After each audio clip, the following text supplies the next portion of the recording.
¿Has oído hablar alguna vez de un duque que desafió a la mismísima iglesia por una costurera? En pleno invierno de 1896, en las doradas calles de Sevilla, un hombre que lo tenía todo, poder, renombre y fe, descubrió que nada de eso importaba cuando se le negaba la justicia. Esta es la historia de un gesto que se convirtió en escándalo y un escándalo que se convirtió en milagro, porque a veces el amor no viene a consolar, sino a desenmascarar lo que el mundo intenta ocultar. Si te gustan las historias que la historia intentó borrar, suscríbete ahora, dale a me gusta y prepárate, porque esta te marcará.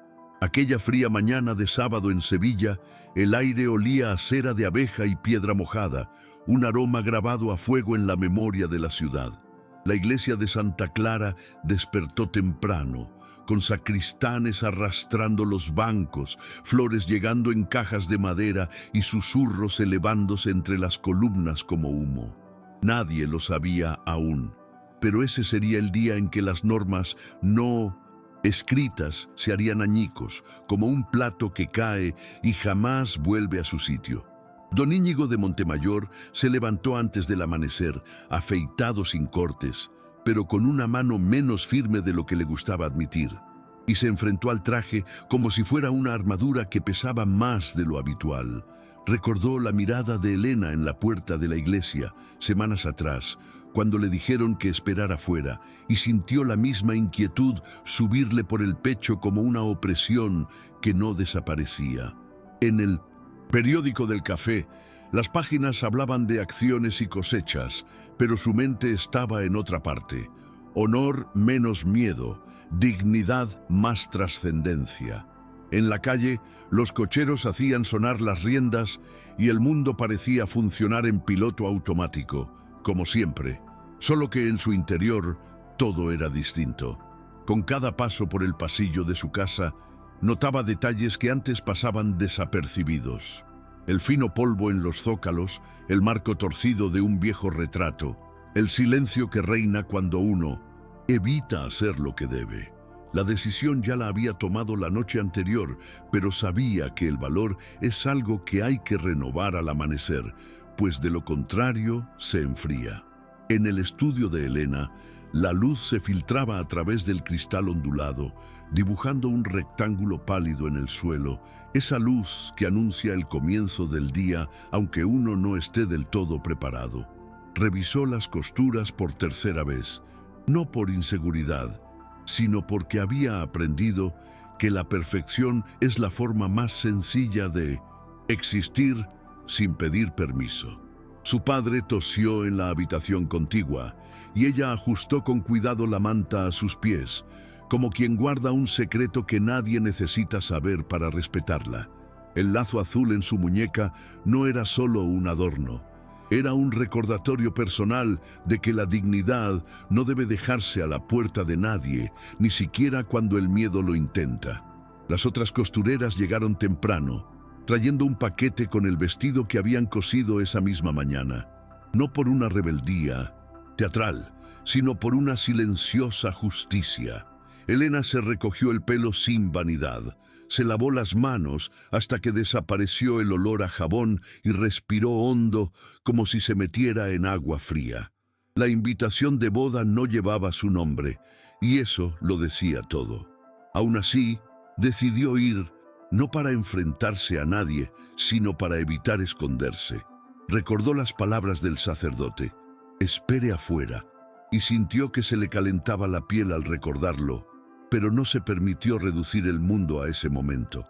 Tomó su pequeño libro de oraciones, guardó las tijeras en un bolsillo y salió con paso firme, aceptando que a veces la vida nos llama con voz suave y que no responder es lo que se convierte en un escándalo. El tañido de las campanas comenzó a extenderse por las calles, mezclándose con el repiqueteo de los caballos y el murmullo de las señoras que se acomodaban las faldas a la entrada de la iglesia. Don Íñigo caminaba despacio, saludando a los conocidos con la misma sonrisa ensayada de siempre, pero sin verlos realmente. Era extraño darse cuenta de cómo la rutina podía parecer una obra mal ensayada al despertar de la consciencia. Cada buenos días, excelencia, sonaba hueco, repetido, como si el título hablara por él y no por el hombre. Dentro, la nave principal estaba impecable. Flores blancas, velas dispuestas en filas simétricas, perfumes caros que enmascaraban el aroma del incienso. Todo allí se parecía más a un escaparate que a un templo. Íñigo se sentó en el banco reservado para la familia Montemayor y, por un instante, el frío cuero bajo sus guantes le resultó un castigo. Miró a su alrededor y vio la misma escena de siempre, rostros que fingían devoción mientras calculaban las apariencias. Pero esta vez, la imagen de Elena en la puerta, siendo expulsada con esa silenciosa vergüenza, volvió íntegra, como si el tiempo lo estuviera poniendo a prueba. Aún no era amor, era algo más, quizá vergüenza, quizá un despertar. Pero entonces comprendió que ya no quería rezar en un lugar donde alguien como ella no pudiera entrar. Mientras tanto, Elena cruzó el patio lateral de la iglesia, con el vestido envuelto en una tela color crema. El suelo estaba húmedo y el eco de sus pasos resonaba en el claustro vacío, mezclado con la voz lejana del coro que ensayaba dentro. Con cada paso, recordaba lo que le había dicho a su padre antes de irse. La oración no es un favor, es respirar. Pero el miedo la acompañó, disfrazado de prudencia. Al llegar a la puerta lateral, vio las mismas paredes blancas, el mismo mármol frío y la misma mirada vigilante de alguien que decidía quién era digno de estar dónde. Una señora la reconoció, la misma que semanas antes la había llamado intrusa, y Elena sintió que la sangre le subía a las mejillas, pero mantuvo la frente en alto. El viento traía consigo el aroma del incienso quemado, y por un momento pensó en regresar, pero se quedó. No por orgullo, sino porque comprendía que rendirse sería ceder. Y a veces, resistir es simplemente permanecer donde otros prefieren que no estés. Cuando el sacerdote subió al púlpito, el crujido de los bancos de madera se mezcló con el susurro de las faldas y el discreto tintineo de las joyas. El sermón trataba sobre la humildad y la caridad. Irónicamente, palabras que siempre sonaban más bellas en boca de quienes nunca las habían necesitado. Íñigo escuchaba sin oír, con la mirada perdida entre las columnas, hasta que algo a un lado de la iglesia captó su atención. La sombra de Elena, de pie cerca del patio, intentando disimuladamente vislumbrar la ceremonia. El recuerdo del día en que la habían humillado allí volvió con fuerza, su rostro enrojecido, su voz quebrada, su vergüenza exhibida como un espectáculo. Lo recordaba porque fue él quien esa misma semana había recibido un bordado de última hora hecho por ella, que salvó un importante encargo. Y esa noche, cuando alabó la perfección del trabajo, el mayordomo había comentado que la joven había cosido hasta el amanecer sin comer para entregarlo a tiempo. Ese recuerdo se mezclaba ahora con el sonido de la misa y lo inquietaba. Por primera vez, la liturgia le parecía falsa y la fe una máscara social. Se dio cuenta de que rezaba mecánicamente por una vida que ya no lo representaba. Elena, afuera, temblaba más de nerviosismo que de frío. Sentía la mirada de algunas personas que habían salido a fumar o que simplemente querían confirmar el rumor de que la audaz costurera había regresado. No sabía por qué había salido, tal vez por curiosidad, tal vez porque algo en su interior se negaba a aceptar que su lugar estuviera afuera. En cierto momento, cuando el coro comenzó su última canción, oyó unos pasos firmes que resonaban a sus espaldas. Se giró lentamente y vio a Íñigo de pie a unos metros de distancia, sin guardaespaldas, sin la distancia que solía rodearlo. No dijo nada, pero había algo diferente en sus ojos, una mezcla de arrepentimiento y respeto que Elena no esperaba de nadie en esas filas de terciopelo. Instintivamente bajó la cabeza, esperando oír un sermón o un favor disfrazado. Pero Íñigo simplemente se acercó, se quitó los guantes y se quedó allí, mirando el mismo patio donde ella había sido humillada. Ninguno de los dos necesitó hablar. El silencio entre ellos era de esos que no agobian, simplemente revelan que algo ha empezado a cambiar, aunque nadie sepa todavía qué. Fue el primero en romper el silencio, con una voz más grave de lo que Elena recordaba, carente del tono autoritario que solía endurecer cada frase. Le preguntó si aún trabajaba para la casa Alarcón, y Elena asintió, sin comprender del todo lo que eso significaba. Íñigo notó su vacilación e intentó ajustar sus palabras, pero nada le sonaba bien. Era como si toda la cortesía que había aprendido durante décadas, conviviendo con condes y ministros, se hubiera vuelto inútil ante aquella mujer sencilla. Por eso, prefirió no decir nada que sonara condescendiente. Solo comentó que la ciudad le debía una disculpa y que él mismo también. Elena no respondió, pero se le llenaron los ojos de lágrimas. Aquella petición, viniendo de un hombre al que todos consideraban infalible, parecía improbable.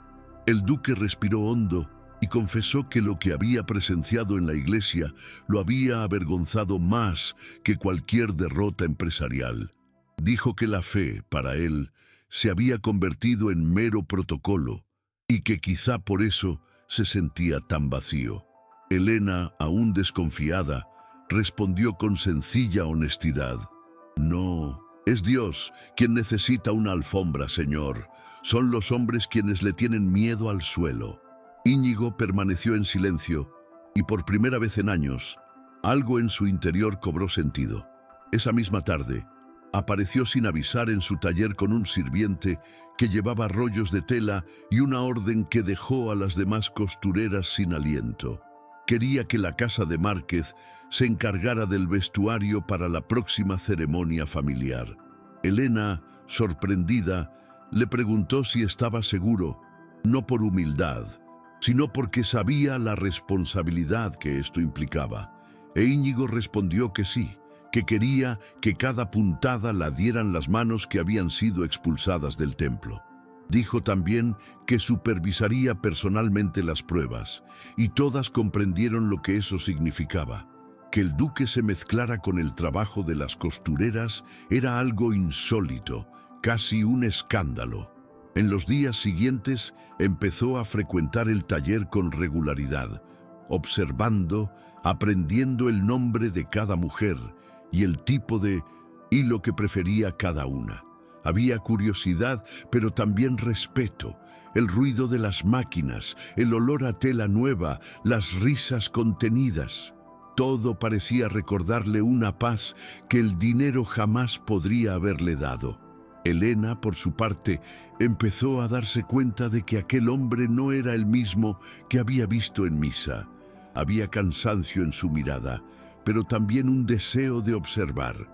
La presencia de Íñigo en el taller se convirtió en la comidilla de todo el barrio. Las señoras que antes habían encargado vestidos allí empezaron a enviar mensajes llenos de insinuaciones, y las modistas oyeron murmullos que mezclaban envidia, curiosidad y desdén. Pero a él parecía no importarle. Se sentaba en una silla de madera, observaba la actividad y a veces incluso ayudaba a sujetar la tela para evitar arrugas. No había ningún gesto de superioridad, y esto desconcertaba a las mujeres acostumbradas a ser tratadas como sombras. Elena lo observaba tomar medidas con una concentración casi infantil, como si cada centímetro tuviera un significado que trascendía el trabajo mismo. Su padre, frágil, preguntó quién era ese hombre elegante que a veces dejaba fruta y medicinas en el alféizar de la ventana, y Elena respondió que era alguien que intentaba ser diferente. En el fondo sabía que esto podría costarle caro. Había algo peligroso en que un duque se interesara demasiado por alguien sin apellido, y la historia había enseñado que la compasión de los poderosos a veces termina con el nombre de los débiles manchado. Íñigo, en cambio, empezó a comprender que el taller era más que un simple lugar de costura. Era un espacio de resistencia silenciosa. Observaba cómo las mujeres reían suavemente mientras trabajaban, cómo compartían la comida y se ayudaban mutuamente con los niños pequeños que dormían en cestas en un rincón. Aquello lo desarmó. Por las noches, al regresar a casa, ya no soportaba la cena solemne ni las conversaciones de negocios. Su ex prometida, ahora casada con un conde, le envió una carta insinuando que ciertas asociaciones pueden empañar el escudo de armas de los Montemayor. No respondió, pero guardó el sobre como recordatorio de todo aquello que ya no quería ser. Con cada visita al taller, su mundo se volvía más estrecho y a la vez más real. Empezó a darse cuenta de que Elena no necesitaba ser rescatada, necesitaba espacio. Y quizás eso era lo que significaba el verdadero amor. No rescatar a nadie, sino reconocer dónde se encuentra ya la otra persona, incluso cuando el mundo insiste en derribarla. Las semanas siguientes trajeron una especie de silencio tenso a las calles del elegante barrio. Los carruajes seguían circulando, las campanas seguían repicando, pero algo se palpaba en el ambiente, un rumor que se extendía de boca en boca. El duque se ha involucrado en las ceremonias. En las grandes casas, las damas lo comentaban durante el té, fingiendo preocupación religiosa mientras saboreaban el escándalo.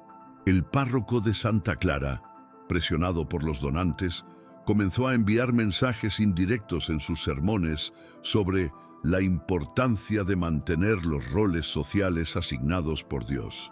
Íñigo escuchaba desde lejos y sentía el peso de la contradicción. Aquel mismo hombre que predicaba la compasión ahora usaba la fe como arma de división. El duque, acostumbrado a controlarlo todo, empezó a darse cuenta de cuánto se alimentaba el mundo que él había ayudado a sostener del miedo. Pero el miedo, en ese momento, era suyo, no del pueblo. Temía perder el respeto a su propio nombre. Temía el vacío del aislamiento, incluso temía el valor que sentía crecer en su interior. Por las noches, solo en su estudio, miraba el escudo de armas dorado de la familia que colgaba en la pared y se preguntaba si la herencia y la vergüenza podían caber en el mismo marco. Elena, por su parte, empezó a notar cambios en el comportamiento de los clientes. Algunos dejaron de hacer pedidos. Otros se retrasaban con los pagos. El acreedor del taller, un hombre conocido por explotar a quienes le debían dinero, apareció 2 veces en la misma semana, insinuando nuevos cargos y amenazando con el desahucio. Elena reprimió las lágrimas y mantuvo la calma. No quería involucrar a Íñigo, pero él lo sabía todo por las costureras. Cuando apareció inesperadamente, el acreedor ya estaba allí, hablando a gritos. El duque entró sin alzar la voz, pero el silencio que siguió fue denso. Pagó la cantidad allí mismo, con una mirada que no necesitaba explicación. Después le pidió a Elena que no se disculpara, y ella por primera vez se dio cuenta de que había más humanidad en él que hipocresía.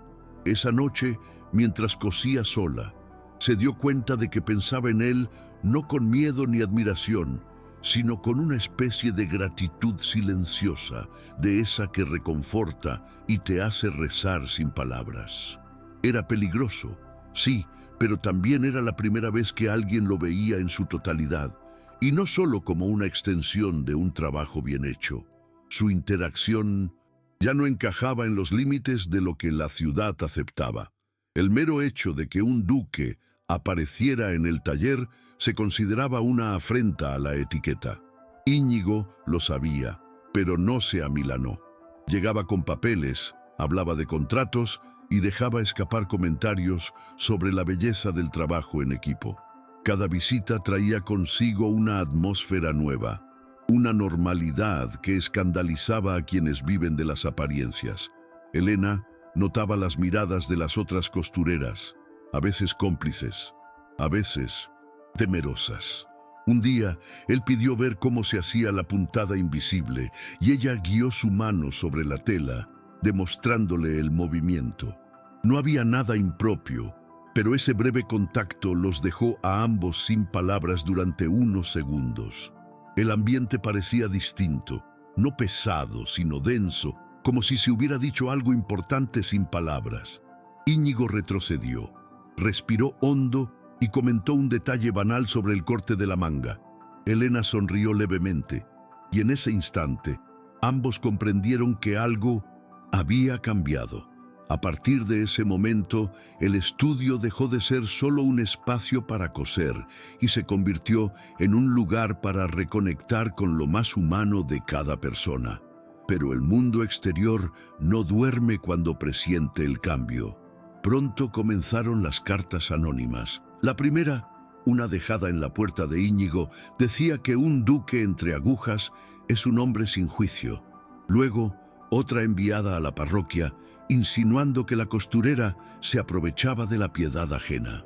El cura, temiendo el escándalo, llamó a Íñigo para hablar y le sugirió prudencia. El duque escuchó en silencio y se marchó sin prometer nada. Sabía que el precio de la coherencia era alto, pero sentía que el precio de la cobardía era mucho mayor. Mientras tanto, Elena empezó a notar miradas hostiles en la calle, susurros cuando pasaba con su cesta de telas. Un día, mientras entregaba encargos a la familia Alarcón, oyó a la exprometida de Íñigo comentar en voz alta: «Hay mujeres que confunden la caridad con el ascenso social». Elena mantuvo la compostura, pero por dentro hervía de rabia. Esa noche escribió una breve frase en su diario de oraciones, casi una confesión: «La dignidad es el único lujo que me permito no perder». Las visitas de Íñigo al estudio comenzaron a disminuir, no por falta de voluntad, sino por la presión. Recibía consejos amistosos de empresarios, advertencias veladas en las cenas e incluso su primo mayor se le acercó para decirle que el honor de la familia no tolera el ruido. Íñigo escuchaba con calma, pero cada frase le dejaba un sabor amargo. Ya no soportaba ese vocabulario de apariencias. Palabras como decoro, prestigio, tradición, se habían convertido en muros disfrazados de virtudes. En la misa siguiente, cuando el sacerdote habló de las tentaciones que confunden a los justos, muchos lo miraron. Por primera vez, Íñigo no bajó la cabeza. Salió en medio del sermón y afuera respiró el aire frío con la sensación de quien empieza a despertar tras años de anestesia. Comprendió que esconderse tras el título era inútil. El mundo solo cambia cuando alguien decide renunciar a la comodidad para mantenerse consciente. Elena, en cambio, lidiaba en silencio con problemas más concretos. La salud de su padre había empeorado, le temblaban las manos y los ataques de tos lo atormentaban en las primeras horas de la mañana. El médico del barrio dijo que necesitaba reposo y medicamentos caros, imposibles de pagar con los pedidos que aún le quedaban. Las deudas se acumulaban y el acreedor regresaba cada vez más arrogante. Una tarde, mientras Elena cosía sola, él insinuó que había maneras más fáciles de resolver la situación, dejando un sobre lleno de monedas sobre la mesa. Ella rechazó el dinero, pero le temblaban las manos. En ese preciso instante entró Íñigo. El acreedor se marchó en silencio, sin mirar atrás. Elena, avergonzada, intentó ocultar sus lágrimas, pero el duque lo comprendió sin necesidad de explicaciones. Ese mismo día se ofreció a sufragar los gastos del tratamiento de su padre, pero ella se negó, diciendo que aceptaba ayuda, no dependencia. Íñigo lo respetó. Solo pidió que enviaran al médico, y así lo hizo. Cuando Elena vio al hombre entrar en la habitación de su padre, sintió un nudo en la garganta. Era la primera vez que alguien con poder hacía algo por ella sin esperar nada a cambio, y eso, paradójicamente, era lo que más la confundía. El gesto de Íñigo de enviar al médico a casa del padre de Elena se extendió por toda Sevilla en menos de un día. Las criadas cuchicheaban en los mercados, los cocheros se lo contaban a sus clientes, y pronto el acto de caridad se convirtió en una noticia distorsionada. Decían que estaba apoyando a la modista, que ella se aprovechaba de su pena y que las santas de Santa Clara lloraban de vergüenza. Íñigo lo escuchaba todo con aparente serenidad, pero por dentro ardía. Era la primera vez que se daba cuenta de hasta qué punto la sociedad podía inventar pecado donde solo había compasión. Aún así, no se distanció. Siguió visitando el taller, ahora con más discreción, siempre con muestrarios de telas y notas sobre nuevos contratos. Elena, al tanto de los rumores, intentaba mantener una actitud profesional, pero la tensión era palpable. Había miradas de lástima, susurros en los rincones, e incluso las modistas más cercanas a ella empezaron a evitar hablar del duque delante de ella. Por las noches, mientras su padre dormía, Elena cosía en silencio, y el sonido de la aguja era lo único que la mantenía cuerda. Rezaba sin palabras, pidiendo que la vergüenza de ver a los demás no le hiciera perder la fe en la humanidad. Íñigo, por su parte, empezó a cuestionar todo lo que lo sostenía. Las cenas aristocráticas le daban náuseas, las reuniones de negocios le parecían inútiles y las viejas amistades, de repente, le sonaban a alianzas basadas en el miedo.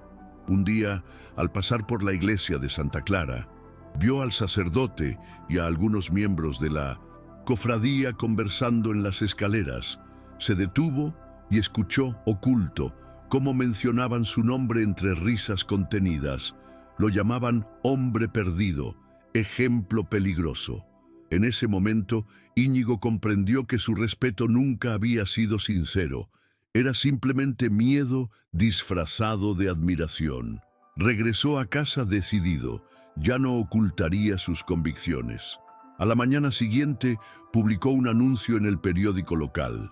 Casa Márquez se encargará de los trajes para la ceremonia de Montemayor. La firma es mía. El titular se extendió, causando un escándalo. Mientras algunos lo tachaban de loco, otros empezaron a cuestionar la hipocresía misma de la ciudad. Y en medio de aquel caos, Elena lloraba en silencio mientras leía el periódico, no de miedo, sino de alivio. Por primera vez, alguien de arriba hablaba por ella, no para salvarla, sino para afirmar que merecía existir a la luz del día. Esa mañana, el periódico apareció doblado junto a la leche en las puertas de las pastelerías. La mera circulación del titular bastó para desencadenar una reacción en cadena. Las familias más influyentes cancelaron pedidos, retiraron sus patrocinios y comenzaron a presionar discretamente al obispado. La Casa Montemayor se convirtió en el tema de conversación de la ciudad, dejando de ser motivo de respeto. Los empleados notaron el ambiente, algunos renunciaron, otros permanecieron por lealtad silenciosa. Íñigo recorría los pasillos de la mansión con la sensación de que el aire se había enrarecido. Las conversaciones cesaban a su paso. Incluso el administrador, un hombre que lo había servido durante 20 años, pidió ser trasladado al olivar. El duque no se lo impidió. En el fondo, comprendía que ese aislamiento era el precio de su elección y, extrañamente, lo aliviaba. Por primera vez, no tenía que representar el papel de un hombre intachable. Días después, al llegar al taller, lo encontró vacío y a las costureras preocupadas. Elena lo saludó con una mirada tensa pero firme. Dijo que no sabía si estaba bien. Él simplemente respondió que la vergüenza siempre pesa más sobre quienes nunca han intentado cambiar nada. Y ella le creyó. La noticia también atrajo visitas indeseadas. Un representante del obispado se presentó en el estudio con el tono paternalista de quienes hablan en nombre de la moral. Intentó convencer a Elena de que rechazara el trabajo, insinuando que así salvaría la reputación de ambos. Ella escuchó en silencio, sujetando la cinta azul en su muñeca, y al final solo respondió: «Mi trabajo no es pecado». El hombre se marchó enfadado, prometiendo consecuencias. Ese mismo día, la exprometida de Íñigo envió una carta anónima al periódico, insinuando que él ahora confundía piedad con pasión. Al leerla, el duque sintió ira y vergüenza a la vez, no por ella, sino por haber tardado tanto en darse cuenta de que esas personas nunca habían creído en la fe, solo en el decoro. Esa noche, solo, encendió una vela en su estudio y contempló el retrato de su madre, una mujer que ayudaba en secreto a los pobres para no escandalizar a sus amigos. Pensó que tal vez ella lo comprendería, y por primera vez en mucho tiempo Íñigo rezó de verdad, no con palabras, sino con el sincero deseo de no retroceder, pasara lo que pasara. Las represalias no se hicieron esperar y fueron crueles. En la madrugada, tras el anuncio, alguien arrojó pintura negra contra la fachada del taller. Las cortinas amanecieron manchadas y en la puerta apareció una nota con letras torcidas. «Cada puntada tiene su precio». Elena intentó limpiar el cristal, pero el fuerte olor a pintura se le impregnó en las manos, como si fuera un recuerdo. Poco después apareció Íñigo con un jardinero para ayudar. No dijo nada. Simplemente cogió un cubo y empezó a fregar a su lado. El simple gesto bastó para acallar el miedo que flotaba en el aire. Pero la ciudad no olvida fácilmente. Días después, descubrieron que uno de los envíos de Casamárquez había sido saboteado. Las telas habían sido cortadas deliberadamente y los pedidos rechazados por defectuosos. Elena lloró de rabia, e Íñigo, al verla, comprendió que la lucha ya no era solo suya. Decidió intervenir públicamente. Convocó una reunión con los principales proveedores, presentó nuevos contratos a nombre de la costurera y los firmó delante de todos. La sala quedó en silencio. Nadie se atrevió a protestar, pero todos se marcharon dispuestos a tomar represalias. Esa misma semana, un sacerdote auxiliar llamó a la puerta del duque con una advertencia. Si seguía apoyando a esa mujer, la iglesia podría reconsiderar sus privilegios y expulsarlo de la parroquia. Íñigo escuchó hasta el final y respondió con calma que si la fe dependía de privilegios, quizás sería mejor perderlos. Cuando el sacerdote se marchó, la soledad lo abrumó como nunca. Por primera vez comprendió lo que significaba ser verdaderamente libre y cuánto podía doler. Esa noche fue al taller y encontró a Elena terminando un bordado en la penumbra. Ella lo miró y antes de que él pudiera decir nada, le dijo que quizá sería mejor que se alejara. Dijo que no podía soportar ver a otro hombre arruinado por su culpa. Íñigo, cansado, simplemente respondió: «No es para ti, es para mí», y se quedó allí, observándola bordar, como si presenciara algo sagrado. Fue extraño, pero en ese silencio de agujas y respiración contenida, ambos supieron, sin decirlo, que a partir de ese momento no había vuelta atrás. La vida de Íñigo se convirtió en un estrecho pasillo. Las invitaciones sociales desaparecieron, sus amigos de la infancia lo evitaban en la calle, e incluso los empleados de la mansión comenzaron a tratarlo con una mezcla de respeto y silenciosa compasión. La pérdida más dura llegó cuando un antiguo socio retiró su inversión en los olivares, alegando diferencias morales. El golpe económico fue severo, pero lo que más dolió fue la sensación de exilio en su propia casa. Las noches se hicieron largas. El reloj parecía burlarse de él con su insistente tic-tac. En esos silencios, Íñigo pensaba en Elena, no con deseo, sino con una extraña admiración que mezclaba fuerza y ternura. Comprendió que ella, incluso con todo en su contra, aún conservaba una dignidad que él, con todo su oro, jamás había poseído. Empezó a preguntarse si lo que lo impulsaba era amor, arrepentimiento o simplemente el cansancio de ser quien siempre había sido. Y tal vez la respuesta ya no importaba. Mientras tanto, Elena intentaba mantener el taller a flote con lo poco que le quedaba. Las costureras más jóvenes, temiendo represalias, comenzaron a marcharse.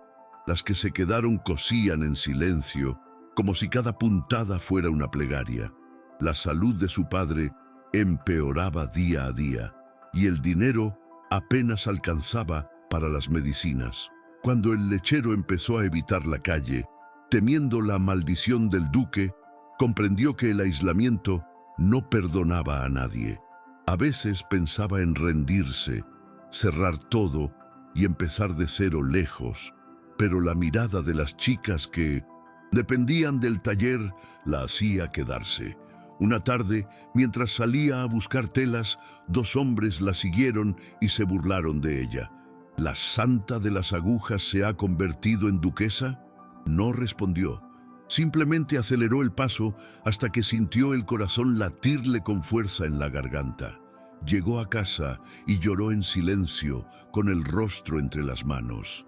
Esa noche, Íñigo apareció sin avisar.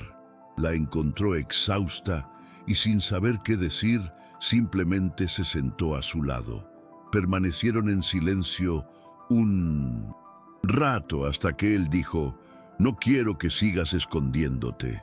Y fue en ese momento cuando Elena se dio cuenta de que, por absurdo que pareciera, el duque estaba dispuesto a enfrentarse a la ciudad, y quizás a su propio nombre, por algo que ni siquiera podía nombrar. La noticia le cayó como una bofetada. El jueves por la mañana, Elena recibió una nota sellada con el sello parroquial. Por respeto al decoro no se le permitirá asistir a la ceremonia de Montemayor. Le temblaban las manos. El texto era frío, impersonal, pero el golpe fue íntimo. Aquella iglesia era el único lugar donde aún creía poder rezar sin ser juzgada. Se sentó al borde de la cama, con el papel arrugado entre los dedos, y sintió un viejo cansancio que le subía desde los huesos. El mismo cansancio que llega cuando la injusticia ya no sorprende, solo hiere. En la habitación contigua, su padre tosió débilmente, un sonido que rasgó el silencio. No le dijo nada, no quería que lo supiera. En el taller fingió normalidad, pero las costureras notaron su rostro abatido. Por la tarde, Íñigo llegó y se dio cuenta de que algo andaba mal. Elena dudó, pero le mostró la nota. Él la leyó despacio, con la mandíbula tensa, y luego la hizo pedazos. Dijo, sin alzar la voz, que las cosas no seguirían así. Ella intentó disuadirlo. No vale la pena. Pero él simplemente respondió, sí vale la pena, cuando el silencio se convierte en complicidad. Esa noche, Íñigo salió solo a recorrer las calles de Sevilla. Chilu, ciudad estaba fría. El viento olía a aceite de oliva y humo de chimenea. Pasó frente a la iglesia de Santa Clara y se detuvo ante sus puertas cerradas. Recordó cada sermón sobre la humildad, cada confesión hecha por costumbre, cada oración vacía pronunciada solo para guardar las apariencias, y comprendió que la fe, sin valentía, no era más que un protocolo elitista. Regresó a casa decidido. A la mañana siguiente, envió una carta al sacerdote solicitando una reunión urgente. Cuando la recibió, el ambiente era tenso. El sacerdote intentó argumentar, habló del riesgo de escándalo, pero Íñigo lo interrumpió. El escándalo, padre, es expulsar a quien más cree. Añadió que si la iglesia le prohibía la entrada a Elena, él mismo jamás volvería a poner un pie allí. El sacerdote guardó silencio. Por primera vez, alguien de la nobleza lo enfrentó sin temor. Íñigo se marchó con la cabeza bien alta, sin saber qué le depararía el futuro, pero con el alma en paz y con la certeza de que la decisión estaba tomada, sin importar el precio. Los días previos a la boda transcurrían en un silencio inquietante. La ciudad parecía contener la respiración, como si todos aguardaran un espectáculo vergonzoso. Las costureras trabajaban día y noche, cosiendo el vestido oficial de la novia y, en secreto, otro atuendo, el que Helena luciría si el duque cumplía su promesa de desafiarlas. El taller era un remanso de esperanza y temor. Las mujeres intercambiaban miradas cómplices, conscientes de lo que estaba en juego. Helena intentaba mantener la calma, pero cada puntada que daba en la tela se sentía como un paso hacia el abismo. Por las noches se sentaba junto a su padre, que respiraba con dificultad. Él le apretaba la mano y, entre toses, le decía: «Hay fe en las personas, no en las paredes». Ella lloraba en silencio, temiendo que ese fuera el último consejo que escucharía de él. Mientras tanto, Íñigo se enfrentaba a la tormenta entre bastidores. El obispado amenazó con retirar su patrocinio a las escuelas que mantenía. Los accionistas exigieron explicaciones e incluso los empleados le advirtieron sobre rumores de confiscación. Él simplemente respondió: «Pues que confisquen lo que ya no me pertenece». Ya no había lugar para medias tintas. En la víspera de la ceremonia, el cielo sobre Sevilla amaneció plomizo con nubes grises que ocultaban el sol. Íñigo llegó temprano a la iglesia con el mismo traje que había llevado al funeral de su madre. Una elección simbólica, casi una despedida del viejo mundo. Saludó a algunos conocidos, todos fríos, y caminó hacia el altar, donde las flores recién colocadas desprendían un perfume demasiado dulce para la tensa atmósfera. Afuera, Helena vacilaba. Estaba pálida, con las manos sudorosas y el corazón acelerado. Las costureras habían insistido en que fuera, no por ambición, sino porque sentían que ese gesto les pertenecía a todas. Respiró hondo, miró el cielo nublado y pensó en su padre. Luego, tomó la cinta azul, se la ató a la muñeca y susurró: «Si voy a caer, que sea de pie». Al otro lado de la puerta, Íñigo esperaba, no como padrino ni como duque, sino como un hombre que finalmente había aprendido a mantenerse del lado correcto de la vergüenza. El repique de las campanas anunció el inicio de la ceremonia y los invitados comenzaron a llenar la nave principal con un murmullo nervioso. El sacerdote se ajustó las vestiduras, evitando la mirada del duque. Cuando Íñigo subió los escalones hacia el altar, un murmullo se extendió. No estaba junto a la novia oficial, sino solo ante todos. La escena desconcertó a la congregación. Los bancos crujieron, y las damas intercambiaron miradas ansiosas, abanicándose como si el aire se hubiera vuelto demasiado pesado.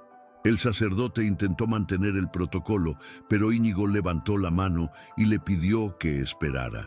Su voz sonó firme, casi serena. Dijo que esta iglesia había sido construida con promesas de fe, no de privilegios, que la fe que humilla no es fe, sino adorno social. Las palabras resonaron en las paredes como golpes de martillo. Afuera, Helena lo oyó todo con incredulidad. Las puertas, que antes se habían cerrado tras ella, ahora se abrieron con el crujido de sus cerrojos. El sonido fue como un chasquido en su memoria, el mismo sonido que había acompañado su humillación hacía mucho tiempo, solo que ahora no entraba como sirvienta. Entraba porque alguien por fin había dicho «basta». Cuando Helena caminó hacia el altar, reinó un silencio absoluto. Ni coro, ni campanas. Solo el suave roce de su sencillo vestido contra el suelo de mármol. La ex prometida de Íñigo, sentada en primera fila, se levantó bruscamente, intentando bloquearle el paso. Dijo algo sobre una profanación, pero su voz sonó débil, casi cómica.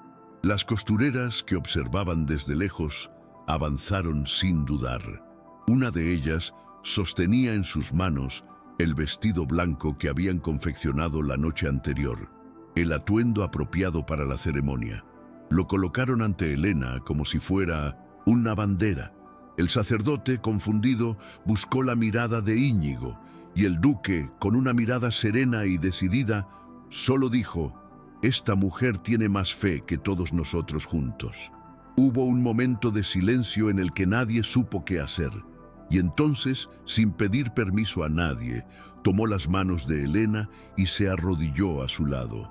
Fue en ese gesto, más que en las palabras, que todos comprendieron que la historia de esa ciudad jamás volvería a ser la misma.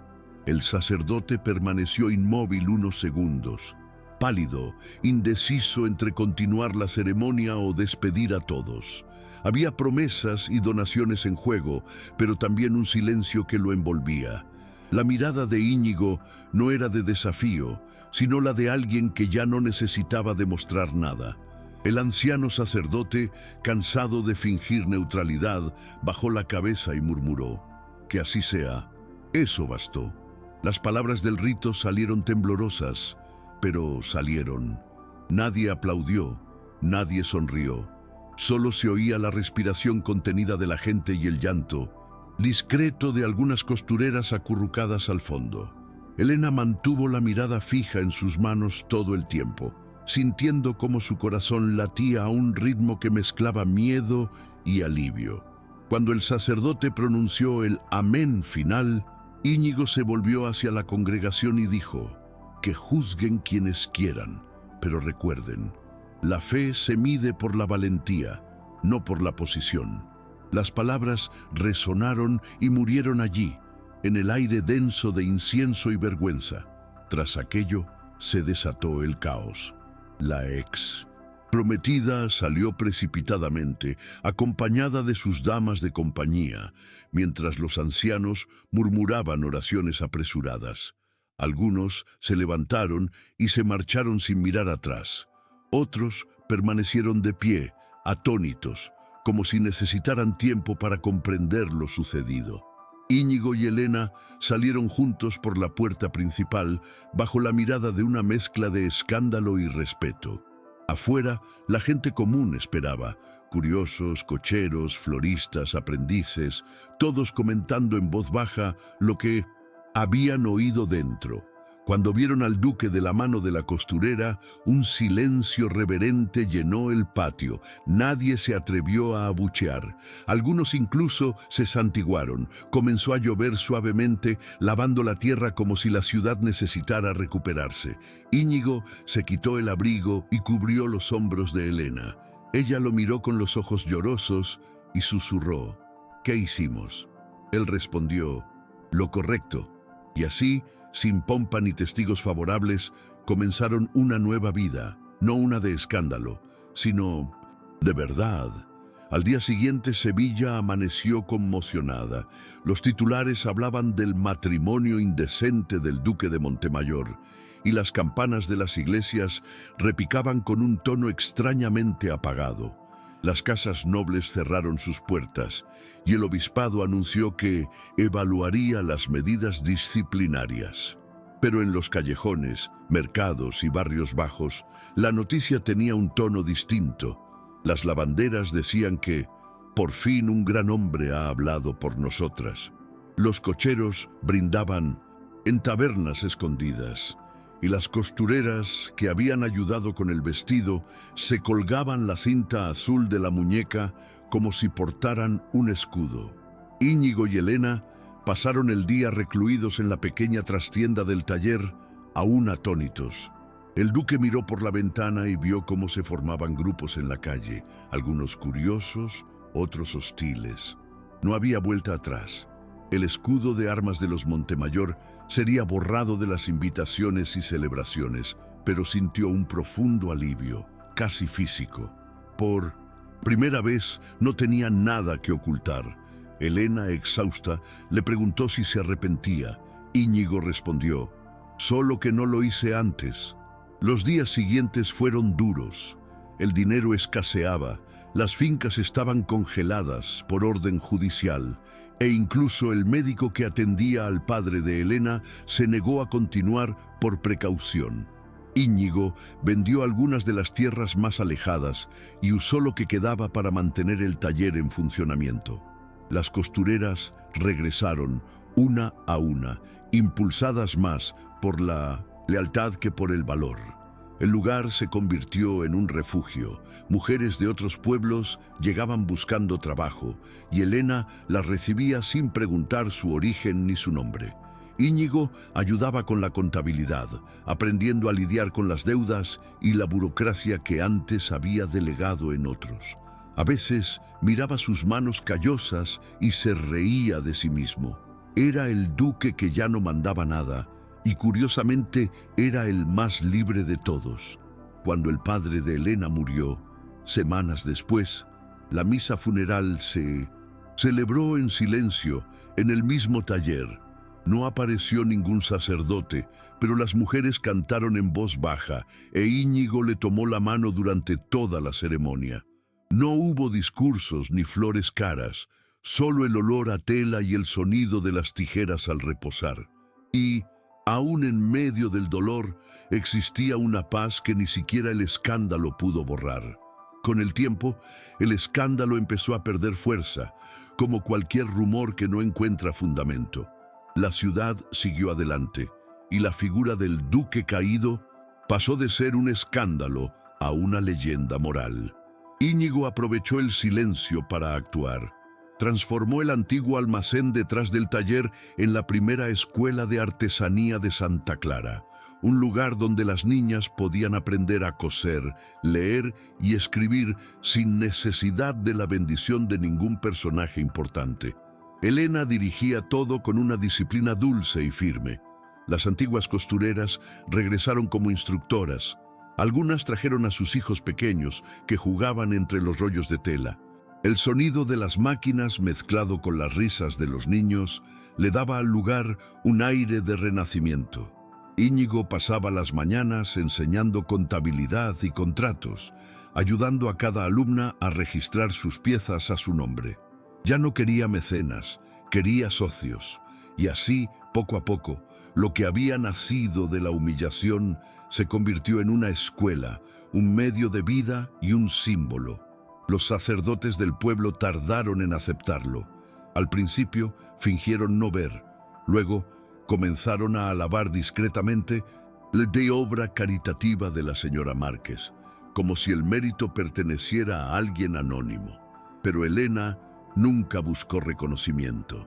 Siguió llevando la cinta azul en la muñeca y guardaba en una sencilla caja la nota rota de la parroquia, un recordatorio de lo que tuvo que romperse para volver a empezar. A veces, en tardes soleadas, niños y adultos llenaban el patio para aprender a bordar y leer. Íñigo observaba desde lejos, sentado bajo un olivo que había traído de la finca. Ya no llevaba el escudo de armas en la chaqueta, pero seguía manteniendo la misma postura erguida. La diferencia estaba en su mirada, menos fría, más vivaz. Un día, una niña le preguntó por qué le llamaban duque si vivía allí como todos los demás. Él respondió sonriendo, porque a veces hay que perder el título para ganar el nombre. Aquella frase se repetía en la escuela, escrita a mano en la pared de la entrada, rodeada de dibujos lineales azules. Con el paso de los meses, la resistencia inicial se transformó en curiosidad y la curiosidad en respeto. Las prendas de la escuela casa empezaron a aparecer en ferias e incluso en fiestas parroquiales, confeccionadas por manos que antes jamás habían tenido acceso a tales eventos.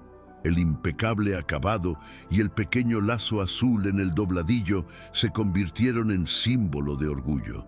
Las damas nobles, otrora escandalizadas, comenzaron a hacer pedidos discretamente. La hipocresía aún existía, pero ya no tenía el poder de herir. Íñigo lo observaba todo con la serenidad de quien ha aprendido que el tiempo es el único juez que realmente importa. Un día recibió una carta del obispado solicitando una audiencia. Esperaba una reprimenda, pero encontró un tono distinto. El antiguo sacerdote se había jubilado y el nuevo párroco deseaba visitar la escuela y comprender la iniciativa.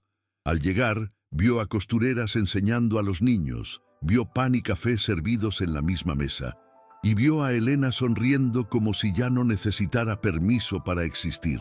Se marchó de allí en silencio, y en la siguiente misa, sin previo aviso, ordenó que se abrieran las puertas de la iglesia de Santa Clara a todo el mundo, sin reservar asientos. Aquel simple cambio fue más revolucionario que cualquier decreto. El domingo siguiente, la iglesia se llenó de rostros que antes habían permanecido fuera. Artesanos, lavanderas, costureras, cocheros. Todos se mezclaban con los antiguos feligreses. Elena entró de la mano de dos jóvenes estudiantes, e Íñigo la siguió discretamente. El nuevo sacerdote habló de la fe entretejida en la vida cotidiana, y por primera vez nadie se sintió fuera de lugar. Cuando el coro comenzó, las voces sonaron diferentes, menos afectadas, más humanas. Íñigo miró a su alrededor y se dio cuenta de que el mundo no se había derrumbado, solo había cambiado de forma. Elena se ajustó la cinta azul en la muñeca y le sonrió desde lejos. No necesitaban intercambiar palabras. La ciudad, que antes los había condenado, ahora se reorganizaba en torno a lo que habían hecho. Y en el rostro de cada persona dentro se reflejaba un sentimiento sencillo y poco común, que por fin todos pertenecían al mismo espacio. 3 años después, el invierno regresó a Sevilla con el mismo frío que había sido testigo del escándalo. Pero ahora las calles eran distintas. Donde antes había susurros, ahora había música. Donde antes había miedo, ahora corrían niños con cintas azules atadas a las muñecas. La procesión de Santa Clara llenaba las callejuelas y las campanas repicaban con más suavidad, casi con alegría. Ya no había bancos reservados. Ricos y pobres rezaban juntos, compartiendo el mismo himno. Al frente de la procesión, mujeres de la escuela portaban una pancarta bordada con las palabras «La fe que acoge no expulsa». Elena caminaba junto a Íñigo, ahora con canas en la barba y una sonrisa serena que el tiempo no había logrado endurecer. Vestía un sencillo traje, con el mismo tipo de costura que enseñaba a sus alumnos. Ya no había distinción alguna.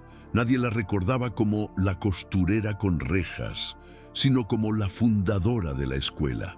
En el claustro restaurado de la antigua iglesia, ahora convertido en sala de lectura, el sonido de una mandolina llenaba el aire. La tocaba un anciano de mirada serena, el padre de Elena, retratado en un cuadro pintado por uno de los alumnos que colgaba sobre la puerta principal. Los niños se sentaban a los pies del retrato, leyendo en voz alta los primeros cuentos que sabían comprender. Íñigo caminaba entre las mesas, saludando a cada grupo con paciencia y un orgullo silencioso. Aquel lugar, que una vez había expulsado a su futura esposa, ahora albergaba decenas de vidas que florecían allí. En un estante descansaba el gastado libro de oraciones de Elena, con una cinta azul que marcaba la página del Salmo 85, el que habla del encuentro entre la misericordia y la verdad. A veces, cuando soplaba el viento del patio, la cinta ondeaba sola, y todos juraban ver en ella una pequeña señal de bendición, y quizá lo era, porque nada necesitaba un milagro cuando la fe por fin se parecía a la gente. Con el tiempo, la escuela casa se convirtió en un elemento vibrante de la ciudad. Jóvenes de otros barrios comenzaron a llegar, y muchos hombres, antes recelosos, empezaron a ayudar en los talleres. Las mujeres que antes habían sido humilladas, ahora enseñaban, y los antiguos maestros, poco a poco, también aprendieron. Íñigo, incluso en su vejez, seguía presente en cada decisión. Continuaba: recorriendo las aulas con su bastón, preguntando por los proyectos, elogiando cada pieza con esa misma mirada serena que había reemplazado su antiguo orgullo. Elena, ahora respetada como directora, mantenía su sencillez habitual. Tomaba café con los alumnos, cosía junto a ellos cuando el trabajo se ponía difícil y se reía al recordar cuando temblaba al entrar en una iglesia. A veces recibía cartas de familias adineradas que pedían que sus hijas estudiaran allí, y ella aceptaba con una condición: que trabajaran codo a codo con los demás. La lección de dignidad que tanto había costado se impartía ahora cada día, no en sermones, sino en líneas rectas, puntos firmes y manos alzadas. Una tarde, Íñigo subió a la terraza del colegio para ver la puesta de sol. El aroma de los olivos se mezclaba con el de los tintes de las telas, y el sonido de los niños recitando nuevas letras llenaba el aire. Elena se acercó en silencio, como siempre. Se quedaron uno al lado del otro, contemplando el horizonte anaranjado. Él comentó que nunca pensó que viviría para ver cambiar Sevilla. Ella respondió: no fue Sevilla la que cambió. Fuimos nosotros los que dejamos de agachar la cabeza. Él sonrió. La ciudad a sus pies parecía más sencilla, más real. Ya no existían barreras invisibles, e incluso las campanas de la vieja Santa Clara repicaban con un ritmo distinto. Íñigo apoyó su bastón contra el muro bajo y dijo, en un tono casi confesional: a veces pienso que no fue el amor lo que nos unió, fue la vergüenza de ver lo que éramos. Elena lo miró y respondió: entonces es un buen comienzo. Permanecieron allí hasta que el sol desapareció tras las torres, en silencio, pero con la paz de quienes finalmente comprenden que la fe y el amor están hechos de la misma tela, una tela que no se desgarra con el tiempo. Años después, cuando Íñigo ya no salía tanto, la ciudad aún lo saludaba con respeto en las callejuelas. No era la misma reverencia que le habían mostrado antes al duque. Era diferente, más sincera, más íntima. Lo llamaban Don Íñigo el colegio. Respondía él siempre con una sonrisa discreta, tocándose el sombrero. Elena permanecía firme, ahora con el pelo gris recogido en un sencillo moño, pero con el mismo brillo sereno en los ojos. A veces, en las noches frías, se sentaba sola en el patio del colegio, escuchando a lo lejos el coro infantil y el sonido de las tijeras cortando tela. Decía que ese sonido era su oración favorita. Íñigo la observaba desde la ventana con una manta sobre las piernas y una taza de té en las manos. Nunca fueron de grandes declaraciones. Su amor era del tamaño de la vida cotidiana, de una complicidad que no necesita palabras. Y quizá por eso era más genuino. Cuando ella se acercaba a preguntarle si echaba de menos algo, él solía responder: solo el silencio antes de conocerte. En la primavera, cuando Íñigo se fue, la escuela suspendió las clases un día. Los alumnos colocaron cintas azules en las puertas y cubrieron el patio con flores blancas. Elena no lloró delante de nadie. Entró en su habitación, aún llena de papeles y cuadernos de cuentas, y dejó sobre la mesa la cinta que siempre llevaba en la muñeca. Luego abrió las ventanas para que entrara el viento. Afuera, los niños jugaban, y sus sonidos llenaban el lugar que una vez había sido motivo de vergüenza. Ningún título, ningún escudo de armas, ninguna misa podía borrar lo que los dos habían construido: una fe viva, hecha de trabajo y valentía. Por la noche, cuando todos se habían ido, Elena estaba sola, mirando la luna reflejada en el cristal de la ventana.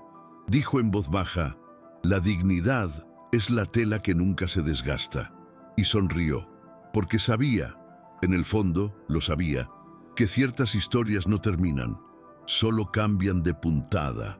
Al final, don Íñigo y Elena demostraron que la fe sin valentía es mera convención, y que la dignidad es un tejido que jamás se desgasta. La iglesia que una vez los expulsó terminó abriéndoles las puertas, y el lazo, azul que simbolizaba la vergüenza, se convirtió en un signo de orgullo. ¿Y tú? ¿Qué habrías hecho en su lugar? ¿Habrías guardado silencio? ¿O habrías afrontado el peso del mundo por aquello en lo que crees? Si esta historia te conmovió, dale me gusta al video, suscríbete al canal, activa las notificaciones y compártela con alguien que necesite escucharla hoy. Nos vemos en la próxima inmersión en las sombras y las luces de la historia.